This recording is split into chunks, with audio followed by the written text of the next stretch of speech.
Hello friends, welcome back to Nikita food Rasoi. शिरा तर नेहमीच आपण खातो, पण तो साखरेचा। तर आज मी इथे गुळाचा शिरा बनवला होता। त्यासाठी मी इथे 1 वाटी रवा घेतला आहे आणि त्याच वाटीने मी 1 वाटी दूध देखील घेतलेलं आहे। अर्धा वाटी मी इथे तूप घेऊन घेतलं आहे, साजूक तूप घरचं। आणि ज्या वाटीने मी दूध घेतले त्याच वाटीने मी 1 वाटी पाणी देखील घेतलं आहे। दूध आणि पाणी मी एकत्र गरम करायला ठेवून दिलं होतं उकळायला। आणि इथे जो तूप होतं ते मी कढईत घेऊन घेतलं आहे आणि रवा आपला छान तुपामध्ये भाजून घेतला आहे। तर रवा आपल्याला चांगला गोल्डन ब्राऊन होईपर्यंत भाजायचा आहे। आणि मी ज्या वाटीने रवा घेतला आहे त्याच वाटीने 1 वाटी गूळ घेतला आहे। तर इथे बघू शकता हे दूध आणि पाण्याचं मिश्रण मी उकळी काढून घेतली होती। इथे मी थोडेसे बदाम ॲड करून घेतले होते, ऑप्शनल आहेत। तर इथे माझा रवा छान भाजून झालेला आहे। तर यामध्ये हे जे दूध आणि पाण्याचं मिश्रण होतं ते मी टाकून घेतलेलं आहे।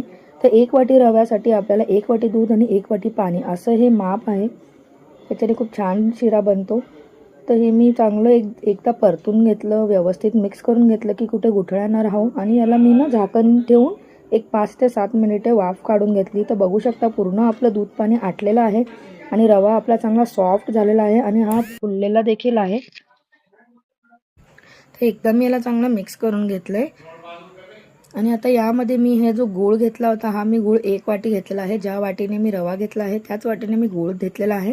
थोडासा कापून घेतलेला आहे म्हणजे लवकर हा वितळतो। तर याला आता मी गूळ टाकून घेतला आहे। यामध्ये एकदा चांगलं मिक्स करून घ्यायचं आहे एकजीव। तर आपला गूळ हा लवकरच वितळतो।